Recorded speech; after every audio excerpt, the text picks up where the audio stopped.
उससे एनडीए पे उसका कितना असर पड़ेगा? राजनीति में स्वतंत्र है, कोई कहीं भी जाए। और मुझे लगता भी है कि क्योंकि एनडीए को भी ये महसूस हो चुका है कि उनकी बहुत आवश्यकता एनडीए में है नहीं, और ये उनको ही महसूस हो चुका है कि एनडीए उनको कोई बहुत तजब्बो दे नहीं रहा। तो बेहतर है कि अगर उनको महागठबंधन में सम्मान मिल रहा तो वहाँ जाना चाहिए। वो कह रहे हैं कि दलितों की पार्टी थी, दलितों को दरकिनार किया जा रहा है।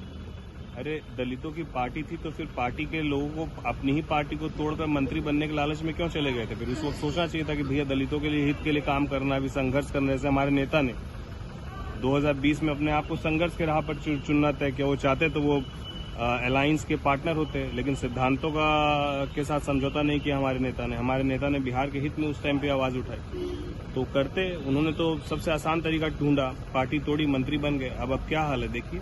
बीपीएससी छात्रों को लेकर क्या कुछ कहिए? हमारे नेता ने पूरी तरीके से उनका समर्थन किया और हमारे नेता ने इस बात को स्पष्ट कहा है और हम लोग अपने नेता के और बीपीएससी छात्रों के साथ हैं। राहुल गांधी ने जिस तरह से जनगणना पर सवाल उठाया है, क्या कहेंगे? ठीक है, सवाल उठाना उनका अधिकार है, वो अपना सवाल उठाते रहे, लेकिन मुझे लगता है कि इन मुद्दों को जो है महागठबंधन के लोग ही सबसे पहले प्राथमिकता देकर करवा रहे थे और अब वही सवाल उठाए तो उस पर क्या बोला जाए।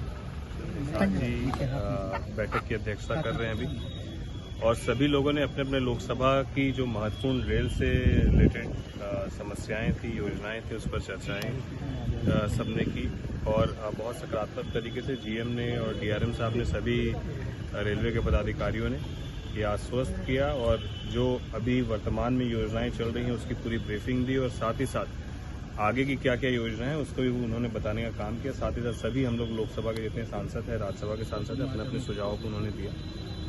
तो सभी विषयों को, क्योंकि पहली दफ़ा इस बैठक को हम लोग अटेंड कर रहे हैं, तो मेरे लिए पहला एक्सपीरियंस था और ये समझ में आया कि कौन कौन सी चीज़ें हम लोग को इनसे करानी है, कौन कौन सी चीज़ें हम लोग को केंद्र सरकार से, वहाँ से, जैसे कई रेलवे स्टेशन से जिनके नाम बदलने को लेकर भी चर्चाएं हुई, कई ट्रेन ठहराव को लेकर चर्चा हुई, तो पता चला कि नाम बदलने की चर्चा जो है वो गृह मंत्रालय से अप्रूवल लेना पड़ेगा उसके लिए।